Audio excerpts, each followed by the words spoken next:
महर्षि गुरु वाल्मीकि की कथा सुनाते हैं, भक्तों कथा सुनाते हैं। रामायण रचने वाले की गाथा गाते हैं, हम कथा सुनाते हैं। नारद के उपदेश जिन्हें महाप्रभु बनाते हैं, हाँ महाप्रभु बनाते हैं। महर्षि गुरु वाल्मीकि की कथा सुनाते हैं, हम गाथा गाते हैं। जय वाल्मीकि भगवान, दया कीजिए करुणा निधान। जय वाल्मीकि भगवान, दया कीजिए करुणा निधान।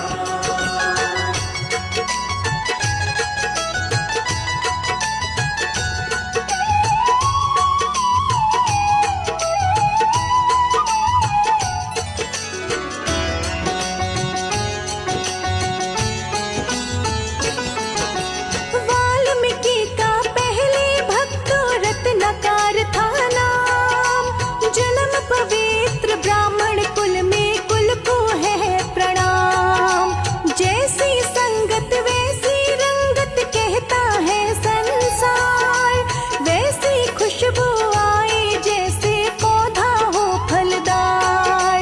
वाल्मीकि के घर में तो परिवार भी प्यारा था। काम धाम कुछ करते ना थे, कठिन गुजारा था। इस चिंता में डूबे रहते कैसे कमाई हो।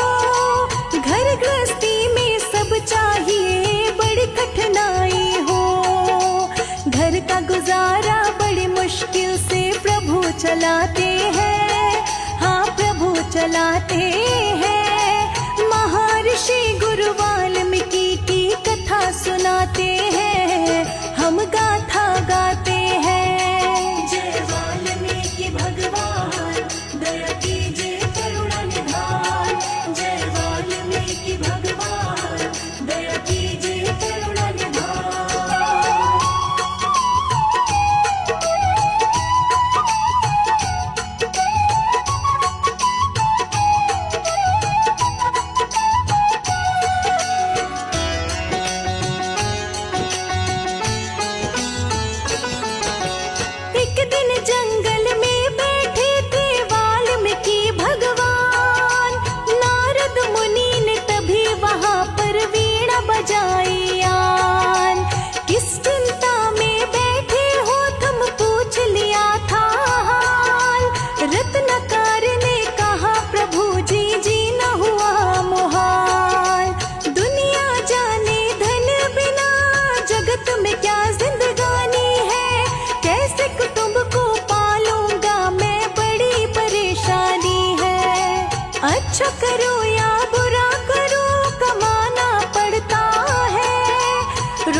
फिराते हैं, हाँ माला फिराते हैं। रामायण रचने वाले की कथा सुनाते हैं, हम महिमा गाते हैं। जय वाल्मीकि भगवान, दया कीजिए करुणा निधान।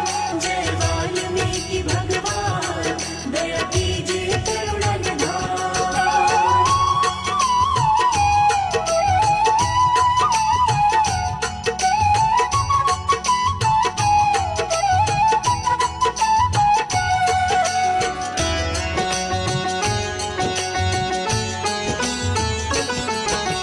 वहीं स्थिर से बैठे रहे थे, वर्ष गए कई बीत। मन का तंबूरा तन की वाणी गाए हरि के गीत। दुनियादारी भूल गए वो, भूल गए परिवार। परम पिता के श्री चरणों से जोड़ लिया था तार। भूख प्यास की चिंता न थी, काटा भया शरीर। हरि को अर्पण हो जाए जो हरि है हरते पीर। दीमक की बाबी को कहता वाल्मीक संसार। वाल्मीक के डंक जान से हो गया दीदार। वाल्मीक से वाल्मीकि जी आज कहाते हैं, हाँ आज कहाते हैं। रामायण रचने वाले की कथा सुनाते हैं, हम गाथा गाते हैं। जय वाल्मीकि भगवान, दया कीजिए करुणा निधान। जय वाल्मीकि भगवान, दया कीजिए करुणा निधान।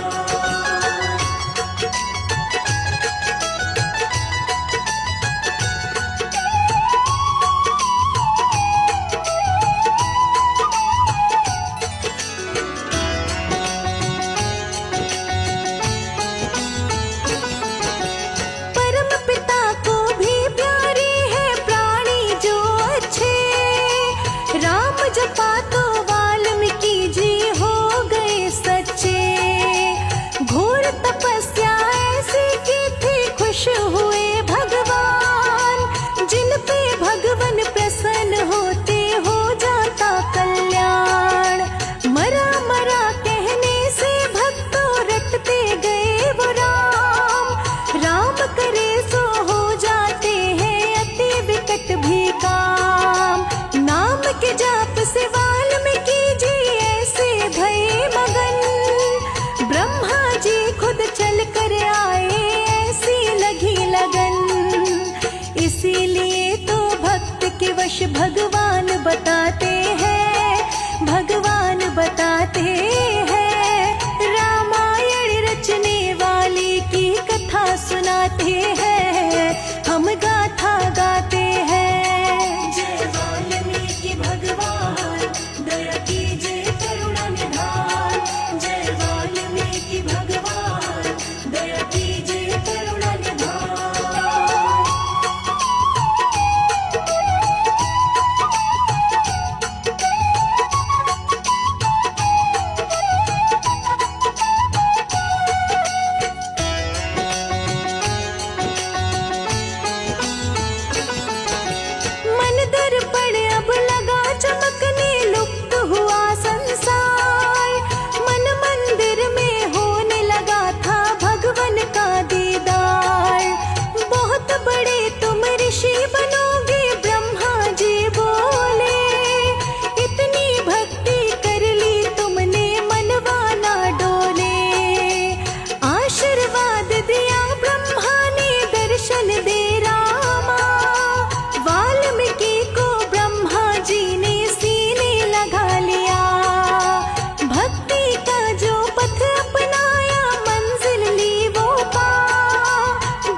ऋषि को मार गिराया था। वाल्मीकि ने देखा उसको देने लगे थे श्राप, उनके मुख से एक श्लोक निकल पड़ा था। सांसारिक कोई कवि नहीं था पहले कोई उनसे, वेदों में ही मंत्र थे हम ज्ञानी हैं जिनसे। वेद तो भगवान की वाणी है, ज्ञानी बताते हैं, हाँ ज्ञानी बताते हैं। रामायण रचने वाले की कथा सुनाते हैं, हम गाथा गाते हैं। जय वाल्मीकि भगवान, दया कीजिए करुणा निधान। जय वाल्मीकि भगवान, दया कीजिए करुणा निधान।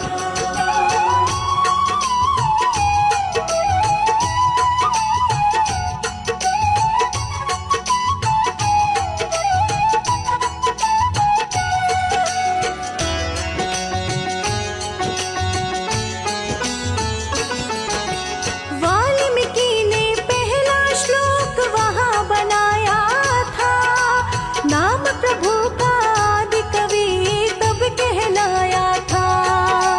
वाल्मीकि ने तो वहाँ रामायण लिख डाली, आदि काव्य रचना ऐसी और न मत वाली।